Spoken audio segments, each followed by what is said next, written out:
Hello, students. Welcome to our current affairs session. In today's lecture, we will discuss some important current affairs of 4th of May 2024. तो आज हम 4 मई 2024 के कुछ महत्वपूर्ण current affairs discuss करेंगे जो exam point of view से काफी इंपॉर्टेंट करंट अफेयर्स हो सकते हैं। सो स्टार्ट करते हैं आज का session important current affairs of 4th of May. आज की अगर मैं क्लास की बात करूं तो सबसे पहले हम डिस्कस करेंगे कुछ अंतर्राष्ट्रीय समाचार। अंतर्राष्ट्रीय समाचार इंटरनेशनल न्यूज में हम डिस्कस करेंगे कुछ इंपॉर्टेंट इंटरनेशनल न्यूज जो अंतर्राष्ट्रीय संगठन से रिलेटेड होंगी। इंटरनेशनल कोई ऑर्गेनाइजेशन है, वहां पर कोई अपॉइंटमेंट हुआ है, कोई रेजिग्नेशन है, कोई मीटिंग कंडक्ट की गई है या फिर किसी कंट्री के प्राइम मिनिस्टर या प्रेसिडेंट का अपॉइंटमेंट हुआ है, तो वो हम इंटरनेशनल न्यूज में कवर करेंगे। दूसरा होगा हमारा राष्ट्रीय समाचार जिसमें हम केंद्र सरकार और यूनियन कैबिनेट के इनिशिएटिव्स डिस्कस करेंगे। थर्ड में हम राज्य सरकार के इनिशिएटिव्स राज्य समाचार में कवर करेंगे। फोर्थ होगा हमारा बैंकिंग और फाइनेंशियल न्यूज, तो बैंक और वित्त समाचार होंगे जो हम डिस्कस करेंगे। फिफ्थ होगा डिफेंस न्यूज, तो कुछ रक्षा समाचार होंगे जो हम डिस्कस करेंगे। सिक्स्थ विज्ञान और प्रौद्योगिकी समाचार, साइंस और टेक्नोलॉजी से रिलेटेड अगर कोई न्यूज है। सेवंथ है खेल समाचार, स्पोर्ट्स इवेंट, स्पोर्ट्स से रिलेटेड कोई भी इवेंट्स है तो वो हम कवर करेंगे। महत्वपूर्ण दिनों की खबरें, इंपॉर्टेंट डेज न्यूज हम कवर करेंगे। नियुक्तियां और इस्तीफे समाचार, अपॉइंटमेंट एंड रेजिग्नेशन से रिलेटेड अगर कोई न्यूज है। रैंक एंड रिपोर्ट से रिलेटेड अगर कोई समाचार है। अवार्ड्स एंड रिकग्निशन न्यूज है, पुरस्कार और मान्यताएं समाचार। और लास्ट में हम डिस्कस करेंगे सारांश और समरी ऑफ द लेक्चर की आज की क्लास की समरी क्या होने वाली है, क्या क्या हमने इंपॉर्टेंट डिस्कस किया है। So the image used in our slide deck are for educational purpose only. We respect the intellectual property right of the original creator and owner of these images. If you are the owner of any of the image used in this deck and have any concern or issue, please contact us at sathi@iitk.ac.in and we shall remove the images. तो हमारे slide deck में उपयोग की गई छवियां केवल शैक्षणिक उद्देश्य के लिए हैं। हम इन छवियों के मूल रचनाकारों और मालिकों के बौद्धिक संपदा अधिकारों का सम्मान करते हैं। यदि आप इस डेक में उपयोग की गई किसी भी छवि के मालिक हैं और आपको कोई चिंता या समस्या है तो कृपया sathi@iitk.ac.in पर हमसे संपर्क करें, हम छवियों को हटा देंगे।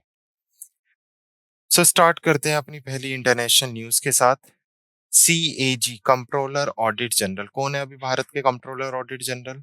गिरीश चंद्र मुर्मू। तो सीएजी ने ऑफ इंडिया ने अभी साइन किया है एक MOU audit general of Nepal to enhance audit expertise. तो देखो क्या होता है, जो ऑडिट विशेषज्ञता है दोनों कंट्री से एक दूसरे के साथ साझेदारी करके एक दूसरे के ऑडिट एक्सपर्टीज को एनहेंस कर सके, इसलिए भारत के कंट्रोलर ऑडिट जनरल और नेपाल के ऑडिट जनरल ने क्या किया है, एक एमओयू साइन किया है। तो भारत के सीएजी हैं गिरीश चंद्र मुर्मू जी, जिन्होंने नेपाल के महालेखा परीक्षक तोयम राय के साथ एक लेखा परीक्षक में सहयोग और विशेषज्ञ के आदान प्रदान को बढ़ावा देने के लिए समझौते ज्ञापन पर हस्ताक्षर किए। यह समझौता भारत और नेपाल के सर्वोच्च लेखा परीक्षण संस्थानों के बीच संबंधों और सहयोगों को मजबूत करने में एक महत्वपूर्ण मील का पत्थर है। समझौता ज्ञापन प्रशिक्षण कार्यक्रमों और ऑडिट करने में पारस्परिक सहायता के माध्यम से ऑडिटिंग पेशेवर और तकनीकी टीमों के बीच ज्ञान और अनुभव के आदान प्रदान के लिए एक मंच स्थापित करता है। गिरीश चंद्र मुर्मू की 2 मई 2024 को नेपाल की आधिकारिक यात्रा के दौरान, जहां उन्होंने प्रधानमंत्री पुष्प कमल दहल प्रचंड और वित्त मंत्री वर्षा मानपून सिंह कई उच्च स्तरीय अधिकारियों से मुलाकात की, समझौते ज्ञापन पर हस्ताक्षर किए। तो याद रखना है, नेपाल और इंडिया के सीएजी ने क्या किया है, आपस में समझौते ज्ञापन पर हस्ताक्षर किए हैं। क्लियर। नेक्स्ट है मिनिस्ट्री ऑफ माइंस ने एमओयू साइन किया है विद शक्ति for sharing knowledge in critical minerals. तो खनिज मंत्रालय ने महत्वपूर्ण खनिजों में ज्ञान साझा करने के लिए शक्ति के साथ एक समझौते ज्ञापन पर हस्ताक्षर किए हैं। तो खनिज मंत्रालय ने नई दिल्ली में आयोजित क्रिटिकल मिनरल शिखर सम्मेलन के उद्घाटन समारोह के दौरान शक्ति सस्टेनेबल एनर्जी फाउंडेशन के साथ एक एमओयू साइन किया। मुख्य साझेदारी में खान मंत्रालय, शक्ति सस्टेनेबल एनर्जी फाउंडेशन, ऊर्जा पर्यावरण और जल परिषद और ऊर्जा और संसाधन, basically which is known as TERI, that energy and resource institute शामिल रहे। इसका उद्देश्य भारत के आर्थिक विकास, राष्ट्रीय सुरक्षा और निम्न कार्बन ऊर्जा संक्रमण के लिए महत्वपूर्ण खनिजों के क्षेत्र में समर्थन को सुविधाजनक बनाना है। खनिज सचिव वीएल कंठा राव ने 29 अप्रैल से 30 अप्रैल 2024 तक नई दिल्ली के इंडिया हैबिटेट सेंटर में क्रिटिकल मिनरल समिट संवर्धन और प्रसंस्करण क्षमताओं को बढ़ाने का उद्घाटन किया। शिखर सम्मेलन ने 8 प्रमुख खनिजों को फोकस क्षेत्रों के रूप में पहचाना और महत्वपूर्ण खनिजों के लाभ और प्रसंस्करण में सहयोग को बढ़ावा देने, ज्ञान साझा करने और नवाचार को प्रोत्साहित करने का लक्ष्य रखा है। क्लियर? तो याद रखना है, खनिज मंत्रालय ने महत्वपूर्ण खनिजों में ज्ञान साझा करने के लिए शक्ति के साथ एक समझौते ज्ञापन पर हस्ताक्षर किए। Next is our national news. तो रेलटेल और क्वाड्रेंट फ्यूचर ने एमओयू साइन किया है टू इम्प्लीमेंट कवच ग्लोबली। तो जो कवच प्रोग्राम है उसको ग्लोबली वैश्विक स्तर पर लागू करने के लिए रेलटेल और क्वाड्रेंट फ्यूचर टेक ने आपस में समझौता किया है। तो भारत में रेलटेक कॉर्पोरेशन ऑफ इंडिया लिमिटेड ने कांटर फ्यूचर टेक लिमिटेड के साथ एक समझौते ज्ञापन पर हस्ताक्षर किए, ताकि भारत और अन्य देशों में ट्रेन टकराव परिवहन प्रणाली कवच के कार्यान्वयन परियोजनाओं का अन्वेषण और वितरण बेसिकली किया जा सके। यह समझौता ज्ञापन कांट्रेन और कवच से संबंधित विशिष्ट लक्षित अवसर प्रदान करने के लिए रेल टेल के साथ विशेष साझेदारी करने का ढांचा प्रदान करता है। क्वाड्रेंट को कवच परियोजना के लिए ओईएम के रूप में अनुसंधान, डिजाइन और मानक संशोधन द्वारा अंतिम स्वीकृति प्राप्त हुई है। कवच भारतीय रेल का स्वदेशी रूप से विकसित स्वचालित ट्रेन सुरक्षा प्रणाली है, ठीक है, जिसे जुलाई 2020 में रेल मंत्रालय द्वारा राष्ट्रीय एटीपी प्रणाली के रूप में अपनाया गया था। तो यहाँ से कवच भी याद रखना है, और कवच को वर्ल्ड वाइड फैलाया जा सके तो उसके लिए एमओयू किस किस के बीच में साइन हुआ है? रेलटेल एंड क्वाड्रेंट फ्यूचर के बीच में। Clear? Next is national news. India has low health insurance coverage for old citizens. तो अभी एशियन डेवलपमेंट बैंक ने अपनी एक रिपोर्ट जारी की है, जिस रिपोर्ट का नाम क्या है? Ageing well in Asia Asian development policy report. तो रिपोर्ट का नाम याद रखना है, एशिया में अच्छी उम्र एशियाई विकास नीति रिपोर्ट, जिसके अनुसार भारत में वृद्ध लोगों के बीच स्वास्थ्य कवरेज सबसे कम है, जो केवल सिर्फ 21% है। वहीं दक्षिण कोरिया और थाईलैंड ने पहले ही सार्वभौमिक स्वास्थ्य कवरेज हासिल कर लिया है। एशिया और प्रशांत क्षेत्र में वृद्धि जनसंख्या 2050 तक लगभग दोगुनी होकर 1.2 अरब या क्षेत्रीय जनसंख्या का 25.2% हो जाएगी, जो 2022 में 13.5% थी, लगभग डबल हो जाएगी। रिपोर्ट में वृद्ध जनसंख्या का समर्थन करने के लिए पेंशन, कल्याण और स्वास्थ्य देखभाल कार्यक्रमों की आवश्यकता पर भी जोर दिया गया है। क्लियर? तो एडीबी की रिपोर्ट है, इंपॉर्टेंट रिपोर्ट है। नेक्स्ट है स्टेट न्यूज। तो 8 न्यू रेलवे स्टेशन को उत्तर प्रदेश में अमेठी उत्तर प्रदेश में 8 नए रेलवे स्टेशन के नाम बदले गए हैं। तो केंद्रीय गृह मंत्रालय ने अमेठी जिले के 8 रेलवे स्टेशन का नाम बदलने की मंजूरी दे दी है। यह पहल भाजपा अमेठी सांसद समृति ईरानी द्वारा चलाई जा रही स्थानीय मंदिरों, संतों, मूर्तियों, स्वतंत्र सेनानियों को सम्मान करने के लिए इनके नाम बदलने का मुख्य उद्देश्य है। यानी जो नए स्टेशन होंगे इनके नाम मंदिरों के नाम पर, संतों के नाम पर या स्वतंत्रता सेनानियों के नाम पर रखे जाएंगे। क्षेत्र की सांस्कृतिक पहचान और विरासत को संरक्षित करने के प्रयासों का यह एक हिस्सा है। क्लियर? तो याद रखना है, अमेठी में के उत्तर प्रदेश की अमेठी में 8 रेलवे स्टेशनों के नाम बदले जाएंगे। नेक्स्ट बैंक और फाइनेंस से न्यूज है। तो सेबी ने धोखाधड़ी प्रथाओं को रोकने के लिए म्यूचुअल फंड विनियमों में संशोधन किया है। तो अगर मैं बात करूं SEBI, security and exchange board of India, जिसका regulating act basically SEBI regulation act 1996 में आया था, उसको अभी फ्रूट्स को रोकने के लिए अभी उसमें काफी सारे अमेंडमेंट्स किए गए हैं। तो पहले तो थोड़ा सा सेबी के बारे में पता होना चाहिए। हमारी जो सिक्योरिटी मार्केट है या एक्सचेंज मार्केट है, स्टॉक मार्केट है, उस पे जो कंट्रोल रखता है वो कौन रखता है? सेबी रखता है। तो भारतीय प्रतिभूति विनियम बोर्ड ने सेबी विनियम 1996 में संशोधन को मंजूरी दी है, ताकि एसेट्स मैनेजमेंट कंपनियों को फ्रंट रनिंग और अंदरूनी व्यापार जैसे धोखाधड़ी प्रथाओं को रोकने के लिए एक मजबूत संस्थागत तंत्र लागू करने के लिए बाध्य किया जा सके। सेबी ने Gujarat international finance tech city में स्थापित विदेशी पोर्टफोलियो निवेश को अनिवासी भारतीय से असीमित निवेश प्राप्त करने की अनुमति दी है। सेबी एक सार्वजनिक निकाय है और बाजार नियामक है, जो भारत में प्रतिभूति बाजार को नियंत्रण करता है, जिसे 1992 में संवैधानिक निकाय के रूप में स्थापित किया गया था। सेबी के अभी प्रेजेंट अध्यक्ष की बात करें तो माधवीपुरी बीच है और इसका मुख्यालय मुंबई, महाराष्ट्र में है। तो जो हमारे बॉम्बे स्टॉक एक्सचेंज है, नेशनल स्टॉक एक्सचेंज है, उस पर कंट्रोल कौन करता है? सेबी करता है। नेक्स्ट बैंक एंड फाइनेंस से ही न्यूज है। सेबी ने मैंडेटरी कर दिया है पीएमएस वित्तकों का एपीएमआई के साथ पंजीकरण। तो what is PMS? PMS is portfolio management services, और उसके अलावा APMI association of portfolio manager in India. तो मैंडेटरी कर दिया registration of PMS distributor with AMI, P A APMI. तो 2 मई 2024 को सेबी ने एक निर्देश जारी किया जिसमें कहा गया कि पोर्टफोलियो प्रबंधक सेवाओं के वितरण में शामिल किसी भी व्यक्ति या संस्थान को भारत में पोर्टफोलियो प्रबंधन के संघ के साथ पंजीकरण प्राप्त करना चाहिए। यह निर्णय पोर्टफोलियो प्रबंधन के लिए व्यापार करने में आसानी की पहल को बढ़ावा देने का उद्देश्य रखता है और 1 जनवरी 2025 से प्रभावी होगा। पोर्टफोलियो प्रबंधन को यह सुनिश्चित करना चाहिए कि उनकी सेवाओं में वितरण में संलग्न कोई भी व्यक्ति या संस्थान एपीएमआई के साथ पंजीकरण प्राप्त कर चुकी हो। इस कदम से पीएमएस क्षेत्र की समग्र दक्षता और पारदर्शिता में सुधार होगा और एक सरल अनुपालन प्रक्रिया सुनिश्चित होगी।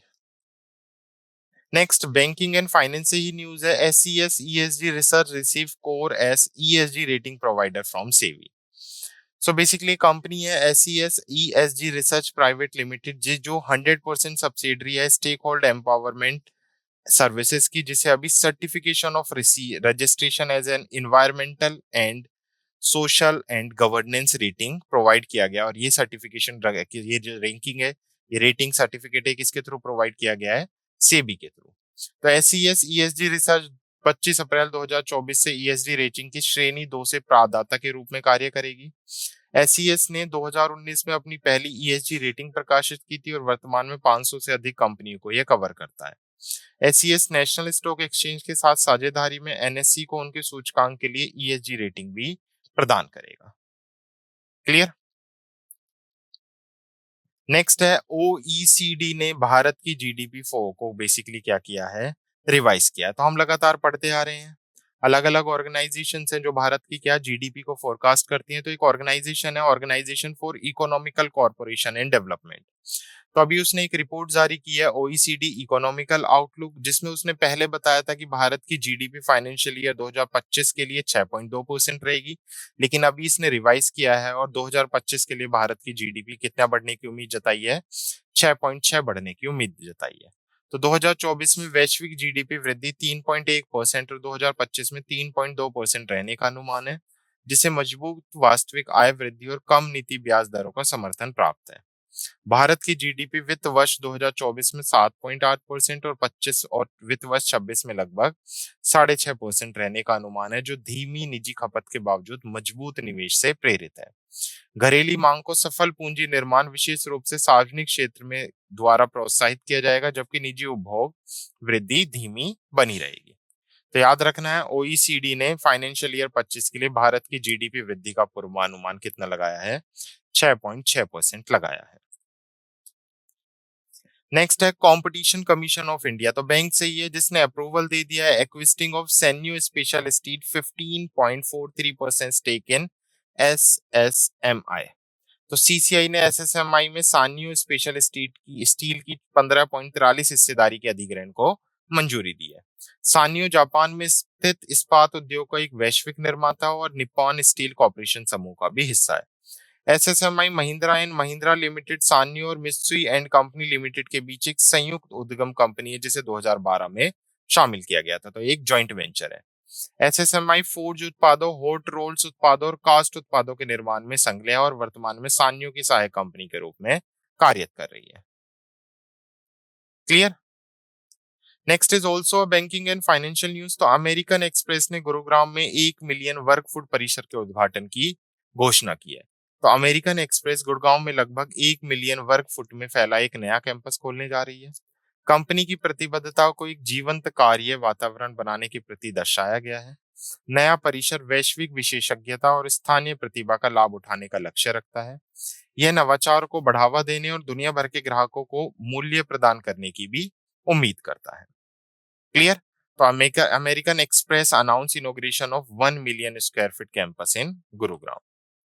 नेक्स्ट है, बैंकिंग और फाइनेंस न्यूज है। संजय कुमार मिश्रा को जीएसटी अपीलीय न्यायाधीश का मुख्य न्यायाधीश नियुक्त किया गया है, मुख्य नियुक्त किया गया है।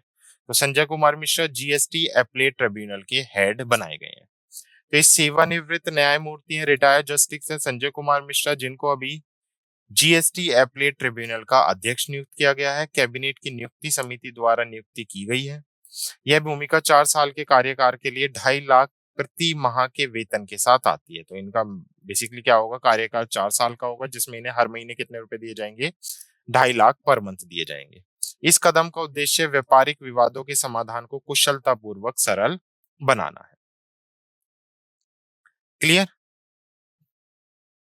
नेक्स्ट बैंकिंग और फाइनेंस से ही है। एचडीएफसी लाइफ इंश्योरेंस, बेसिकली जो लाइफ इंश्योरेंस है उसने इंट्रोड्यूस किया है नो झंझट लाइफ इंश्योरेंस फटाफट कैंपेन। तो याद रखना है, नो झंझट लाइफ इंश्योरेंस फटाफट कैंपेन किसका है? एचडीएफसी लाइफ का है। तो एचडीएफसी लाइफ ने नो झंझट लाइफ इंश्योरेंस फटाफट अभियान शुरू किया है। अभियान का उद्देश्य अपने ऑनलाइन प्लेटफॉर्म के माध्यम से जीवन बीमा खरीद को सरल और त्वरित बनाना है। यह भारत की कम बीमा पैठ और विशाल सुरक्षा अंतर को संबोधित करता है और इस पहल से बीमा खरीदने के अनुभव में क्रांति आने की भी उम्मीद है। क्लियर? तो एचडीएफसी लाइफ इंट्रोड्यूस नो झंझट लाइफ इंश्योरेंस फटाफट campaign. Next is yes bank ने कोलैबोरेशन किया एएनक्यू के साथ ताकि लॉन्च किया जा सके पीआईएन पीएचआई क्रेडिट कार्ड। तो दो तरह के कार्ड हैं, एक डोमेस्टिक यूज के लिए, एक इंटरनेशनल यूज के लिए, पीआईएन पीएचआई कार्ड। तो यस बैंक ने दो नई क्रेडिट कार्ड जिनका नाम क्या है पीआईएन पीएचआई पेश करने के लिए एएनक्यू के साथ साझेदारी की है। पीआई कार्ड घरेलू लेनदेन के लिए यूपीआई पर केवल डिजिटल क्रेडिट कार्ड प्रदान करता है, वहीं फाई कार्ड घरेलू और अंतर्राष्ट्रीय खरीद के लिए भौतिक पहुंच प्रदान करता है। यह सहयोग पारंपरिक बैंकिंग को फिनटेक समाधानों के साथ मिलाने का भी लक्ष्य रखता है। क्लियर? तो PIN PHI credit card Yes bank ने लॉन्च किया है किसके साथ मिलकर? एएनक्यू के साथ मिलकर। नेक्स्ट, एफआई ने आरबीआई से एनबीएफसी लाइसेंस प्राप्त किया। तो एफआई जो एक नियो बैंक स्टार्टअप है, अभी उसने आरबीआई से क्या प्राप्त कर लिया? एक गैर बैंकिंग वित्तीय कंपनी लाइसेंस प्राप्त कर लिया है। यह लाइसेंस एफआई को अपनी पुस्तकों से ऋण प्रदान करने की अनुमति देता है। इस स्टार्टअप को P15 और टोमासेक जैसे निवेशकों का समर्थन प्राप्त है। यह विकास फिनटेक स्टार्टअप के एनबीएफसी लाइसेंस प्राप्त करने की प्रवृत्ति के साथ मेल खाता है ताकि सीधे ऋण दे सके। तो एफआई ने आरबीआई से एनबीएफसी लाइसेंस प्राप्त किया, वित्तीय सेवाओं की पेशकश का विस्तार किया। नेक्स्ट है बैंकिंग एंड फाइनेंशियल न्यूज से ही है। ओईसीडी ने रेज किए इंडिया की इकोनॉमिकल ग्रोथ बेसिकली फोरकास्ट, जो पहले 6.2% थी, अभी हमने ये पढ़ा भी है, और अभी उसको बढ़ा के ओईसीडी ने कितना कर दिया है? 6.6% कर दिया है। तो ये क्वेश्चन हम ऑलरेडी डिस्कस, ये न्यूज ऑलरेडी हम डिस्कस कर चुके हैं। नेक्स्ट है डिफेंस न्यूज। तो अभी आर्मी जो dental centre research and referral है, उसने रजत जयंती समारोह के लिए विशेष डाक कवर जारी किया है। तो 1 मई 2024 को दिल्ली के army dental centre of research and referral ने लेफ्टिनेंट जनरल एम के कटारिया द्वारा एक विशेष डाक कवर का अनावरण करके अपनी 25वीं वर्षगांठ बनाई। Major general R N Dogra memorial oration major general G K Thapliyal द्वारा इंडिया दैट इज भारत पर दिया गया है। एडीसी आर एंड आर सशक्त बलों की सबसे बड़ी दंत चिकित्सा स्थापना है, जो दंत चिकित्सा की 5 विशेषताओं में स्नातकोत्तर प्रशिक्षण प्रदान करती है। केंद्र की स्थापना 1 मई 1999 को की गई थी और ये 25 वर्षों से विशेषज्ञ दंत चिकित्सक देखभाल प्रदान कर रही है। क्लियर? तो army dental centre research and referral ने रजत जयंती समारोह के लिए विशेष डाक कवर जारी किया। नेक्स्ट है, चाइना ने अभी सक्सेसफुली लॉन्च किया है Chang E6 world first mission to bring sample from moon. तो जो चंद्रमा से नमूने लाने वाला मिशन है जिसका नाम क्या है? चांग E6, अभी चाइना ने उसे सफलतापूर्वक क्या कर दिया है? लॉन्च कर दिया है। तो 3 मई की न्यूज है। 3 मई 2024 को चीन राष्ट्रीय अंतरिक्ष प्रशासन ने हाइनान चीन के वेंचोंग अंतरिक्ष परीक्षण केंद्र से लॉन्ग मार्च 5Y8 करियर रॉकेट के माध्यम से बिना चालक वाले चंद्रयान चांग E6 को सफलतापूर्वक प्रक्षेपित किया है।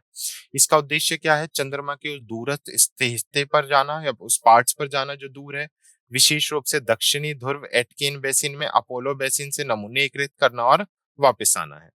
अंतरिक्ष यान के 4 मुख्य घटक हैं, जो एक ऑर्बिटल है, एक रेंडर है, एक एसेंडर है और एक रिटर्नर है, और इसमें फ्रांस, इटली और यूरोपीय अंतरराष्ट्रीय एजेंसी के वैज्ञानिक उपकरण भी शामिल हैं। यह पाकिस्तान की लघु उपग्रह आईक्यूब कमर कुबसेट को भी ले जाता है, जिसे संघाई जियो टोंग विश्वविद्यालय और पाकिस्तान की अंतरिक्ष एजेंसी सुपार्को के साथ साझेदारी में विकसित किया गया है। क्लियर? तो याद रखना है चोंग ई 6 उसका भी सफलतापूर्वक क्या हो गया है, उसे सफलतापूर्वक चंद्रमा पर बेसिकली सक्सेसफुली प्रक्षेपित कर दिया गया है बाय चाइना। तो ये मून मिशन है, आपको याद रखना है। नेक्स्ट है स्पोर्ट्स न्यूज। अभी BWF world junior badminton championship conduct की जाएगी 2025 में, और 2008 के बाद पहली बार है कि भारत इसे क्या कर रहा है, होस्ट कर रहा है। इससे पहले भारत 2008 से पहले इसे पुणे महाराष्ट्र में होस्ट कर चुका था, और इस बार भारत इसकी मेजबानी कहां पर करेगा, असम के गुवाहाटी में। तो असम के गुवाहाटी में बैडमिंटन एसोसिएशन ऑफ इंडिया के नेशनल सेंटर ऑफ एक्सीलेंस में इसका आयोजित किया जाएगा। यह 2008 के बाद पहली बार है जब विश्व जूनियर चैंपियनशिप भारत में लौट रही है, जो पहले पुणे महाराष्ट्र में आयोजित की गई थी। गुवाहाटी में 2023 में उद्घाटित एनसीओई में 16 बैडमिंटन कोर्ट और 4000 वर्ग फुट का जिम्नेजियम है। डेनमार्क 2026 में थॉमस और उबर कप की मेजबानी होर्सिंग में करेगा, जो डेनमार्क के लिए दूसरी बार इस आयोजन की मेजबानी होगी। तो थॉमस और उबेर कप 2026 में कहां पर होंगे, जापान में कंडक्ट किए जाएंगे। और अभी अगर हम विश्व जूनियर बैडमिंटन चैंपियनशिप की बात करें तो 2025 में भारत में कंडक्ट की जाएगी। नेक्स्ट है इंपॉर्टेंट डेज से न्यूज से क्वेश्चंस हैं। तो 2024 विश्व ट्यूना दिवस। तो ट्यूना जो फिश है वो लगातार खत्म होती जा रही है, बेसिकली उसकी इंपॉर्टेंस के बारे में बताने के लिए ओमेगा 3 ट्यूना के अंदर पाया जाता है। कैसे हम ट्यूना को एनवायरनमेंट में बैलेंस रख सकते हैं, उसकी जो स्पीसीज है वो धीरे धीरे खत्म ना हो, उसके इकोनॉमिकल इंपॉर्टेंस को बढ़ाने के लिए विश्व में ट्यूना दिवस सेलिब्रेट किया जाता है 2 मई को। तो समुद्री पारिस्थितिक तंत्र के संतुलन को बनाए रखने के लिए स्थानीय मछली पकड़ने की प्रथाओं के महत्व को यह दिन रेखांकित करता है। 7 सितंबर 2016 को संयुक्त राष्ट्र महासभा ने एक प्रस्ताव को अपनाया जिसमें 2 मई को विश्व टूना दिवस घोषित किया गया, और पहली बार यह दिन कब बनाया गया, 2 मई 2017 को इस दिन को सेलिब्रेट किया गया। उसके साथ साथ संयुक्त राष्ट्र के खाद्य और कृषि संगठन which is food and agriculture organisation of United Nation, जो इस दिन को सेलिब्रेट करता है, इस आयोजन का नेतृत्व करता है, उसका मुख्यालय रोम इटली में है। क्लियर। नेक्स्ट इंपॉर्टेंट डेज में है वर्ल्ड प्रेस फ्रीडम डे। तो 3 मई को हम हर साल वर्ल्ड प्रेस फ्रीडम डे के नाम से सेलिब्रेट करते हैं। तो संयुक्त राष्ट्र का विश्व प्रेस स्वतंत्रता दिवस प्रतिवर्ष 3 मई को मनाया जाता है, ताकि प्रेस स्वतंत्रता के मौलिक सिद्धांतों का उत्सव मनाया जा सके और विश्व भर में प्रेस स्वतंत्रता का मूल्यांकन किया जा सके। तो 3 मई 2024 को संयुक्त राष्ट्र शैक्षणिक वैज्ञानिक और सांस्कृतिक संगठन द्वारा संचालित विश्व प्रेस स्वतंत्रता दिवस की 31वीं वर्षगांठ है।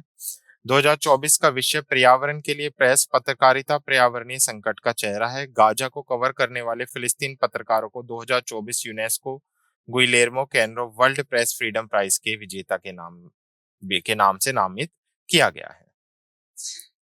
Next important day news. तो अंतर्राष्ट्रीय खदान जागरूकता और खदान कार्रवाई में सहायता दिवस 2024 जो कब मनाया गया, 4 मई को मनाया गया। तो अंतर्राष्ट्रीय खदान जागरूकता और खदान कार्रवाई में सहायता का दिवस प्रतिवर्ष 4 अप्रैल को मनाया जाता है। यह दिन दुनिया भर में बारूदी सुरंगों और युद्ध के विस्फोटक अवशेषों से उत्पन्न होने वाली निरंतर खतरों को उजागर करता है। इन खतरों से निपटने के लिए सामूहिक कार्रवाई की तत्काल आवश्यकता को रेखांकित किया जाता है। यह दिन वैश्विक स्तर पर खनन कार्रवाई प्रयासों में हुई प्रगति का भी जश्न मनाता है। क्लियर। नेक्स्ट है ACC। तो अपॉइंटमेंट कमिटी ऑफ कैबिनेट ने अभी संजय कुमार मिश्रा को प्रेसिडेंट अपॉइंट किया है GSTAT which is G goods and service tax appellate tribunal. तो ये हम पढ़ भी चुके हैं। यह पदभार ग्रहण करने की तिथि से 4 वर्षों तक यानी 70 वर्षों की आयु तक काम करेंगे, जो जो भी पहले हो पद पर बने रहेंगे, या तो 70 वर्ष या 4 वर्ष। जीएसटी एपलेट ट्रिब्यूनल एक विशेष निकाय है जो जीएसटी से संबंधित विवादों को कुशलता पूर्वक संभालने के लिए और निष्पक्ष विशेषज्ञ और कुशल समाधान तंत्र प्रदान करने के लिए महत्वपूर्ण है। जीएसटी एपलेट ट्रिब्यूनल में दिल्ली में एक प्रधान पीठ और देश भर में विभिन्न स्थानों पर 31 राज्य पीठें होंगी। नेक्स्ट है अपॉइंटमेंट एंड रेजिग्नेशन से है। शशि भूषण सिंह ने राष्ट्रीय जूट बोर्ड के सचिव नियुक्त के रूप में कार्यभार संभाला है। तो शशि भूषण सिंह जो इंडियन रेलवे ट्रैफिक सर्विस में ऑफिसर है, IRTS ऑफिसर है, जिन्हें अभी सेक्रेटरी अपॉइंट किया गया है नेशनल जूट बोर्ड का। नियुक्ति निर्देशक स्तर पर और यह वस्त्र मंत्रालय के तहत कोलकाता में स्थित है। केंद्र सरकार ने इस नियुक्ति को मंजूरी दी है और इनका कार्यकाल या तो 5 साल का होगा या फिर फर्दर ऑर्डर्स के बेसिस पर डिसाइड किया जाएगा। नेक्स्ट, अपॉइंटमेंट एंड रेजिग्नेशन से ये आरबीआई ने अप्रूव कर दिया रीअपॉइंटमेंट ऑफ अतनु चतुर्वेदी को as a HDFC bank part time chairman. तो एचडीएफसी बैंक के पार्ट टाइम चेयरमैन किसे रीअपॉइंट किया जा रहा है?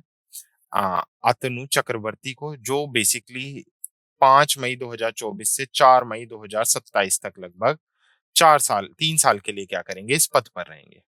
ये जो रीअपॉइंटमेंट है ये किसने मंजूरी दी है? आरबीआई ने दिया है। निदेशक मंडल ने भी उसी अवधि के लिए उन्हें स्वतंत्र निदेशक के रूप में पुनर्नियुक्त की मंजूरी दी है। तो याद रखना है, HDFC bank part time chairman Atanu Chakraborty. Next है रैंक एंड रिपोर्ट्स। तो 2024 का विश्व प्रेस स्वतंत्रता सूचकांक घोषित किया गया है। 180 देशों में भारत 159वें नंबर पर है। सो बेसिकली क्या है? प्रेस फ्रीडम इंडेक्स है जो जारी किया जाता है हर साल। अगर हम बात करें तो इस बार टोटल 180 देशों को लिया गया, जिसमें भारत ने क्या कौन सा स्थान हासिल किया है? 159वां स्थान हासिल किया है। इससे पहले की रैंक की बात करें तो वो 161 से थोड़े सुधरा है भारत, मतलब 2 रैंक भारत ने खुद को सुधारा है। भारत पाकिस्तान से पीछे है जो 152वें स्थान पर, और श्रीलंका से जो 150वें स्थान पर है। तो भारत पाकिस्तान और श्रीलंका से प्रेस फ्रीडम इंडेक्स में पीछे है। नॉर्वे ने रैंकिंग में शीर्ष स्थान प्राप्त किया, उसके बाद डेनमार्क और स्वीडन का स्थान आता है। Clear? Next, awards and recognition से न्यूज है। तो असम की संरक्षणवादी हैं डॉक्टर पूर्णिमा देवी वर्मन, जिन्हें विटली गोल्ड अवार्ड 2024 से सम्मानित किया गया है। तो काफी फेमस पर्सनैलिटी हैं पूर्णिमा देवी वर्मन। तो 1 मई 2024 को असम की वन्यजीव जीव विज्ञानी डॉक्टर पूर्णिमा देवी वर्मन को विटली फंड फॉर नेचर द्वारा विटली गोल्ड अवार्ड 2024, जिसे ग्रीन ऑस्कर के नाम से भी जाना जाता है, उससे सम्मानित किया गया है। यह पुरस्कार संकटग्रस्त ग्रेटर एजुकेटेड स्ट्रॉन्ग और उसके आदरभूमि आवास के संरक्षण प्रयासों के लिए उनके योगदान को मान्यता देता है। यह पुरस्कार जो परियोजन वित्त पोषण के लिए जीबीपी 100000 का है, दुनिया भर के जमीनी स्तर के संरक्षण नेताओं का समर्थन करता है। डॉक्टर बर्मन ने यूनाइटेड किंगडम के लंदन में एक समारोह में प्रिंसेस एनी प्रिंसेस रॉयल से ट्रॉफी प्राप्त की है। तो याद रखना है, विटली गोल्ड अवार्ड आपको सिंपल याद रखना है किसको दिया गया है 2024 के लिए? पूर्णिमा देवी बर्मन को, जो असम की संरक्षणवादी है। क्लियर? नेक्स्ट, ग्रीन ऑस्कर जिसे विटली गोल्ड अवार्ड कहा जाता है 2024 के लिए, सेम न्यूज अभी किसको मिला है? पूर्णिमा देवी वर्मन को दिया गया है। तो इसे और किस नाम से जाना जाता है? ग्रीन ऑस्कर के नाम से भी जाना जाता है। तो जस्ट अभी हमने डिस्कस किया है कि पूर्णिमा देवी वर्मन जो असम की एक वन्य जीव जीव विज्ञानी है, उनको विटली गोल्ड अवार्ड या फिर ग्रीन ऑस्कर के नाम से भी जाना गया है। यह जैव विविधता की सुरक्षा में जमीनी प्रयासों के महत्व को भी रेखांकित करता है। नेक्स्ट, अवार्ड एंड रिकॉग्निशन से बात करें तो UNESCO Guillermo Cano prize 2024 awarded to Palestine journalism in Gaza. तो 2024 का यूनेस्को कैनो पुरस्कार गाजा के फिलिस्तीन पत्रकारों को प्रदान किया गया।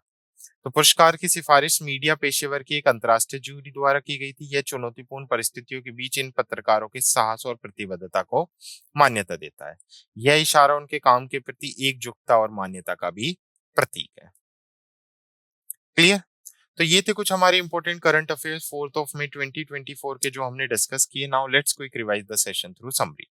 तो सबसे पहले हमने कुछ अंतर्राष्ट्रीय समाचार देखे, जिसमें हमने देखा कि जो भारत के सीएजी और नेपाल के सीएजी, उन्होंने एक एमओयू साइन किया ताकि ऑडिट एक्सपर्टीज को बढ़ाया जा सके। नेशनल न्यूज में हमने देखा था मिनिस्ट्री ऑफ माइंस ने शक्ति के साथ एक एग्रीमेंट साइन किया है ताकि क्रिटिकल मिनरल्स को लेकर नॉलेज शेयर की जा सके।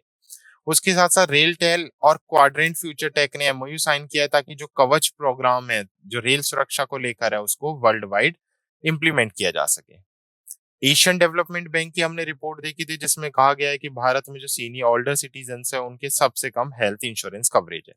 राज्य न्यूज में हमने उत्तर प्रदेश में अमेठी के 8 रेलवे स्टेशन का नाम बदला गया है, ये न्यूज पढ़ी है।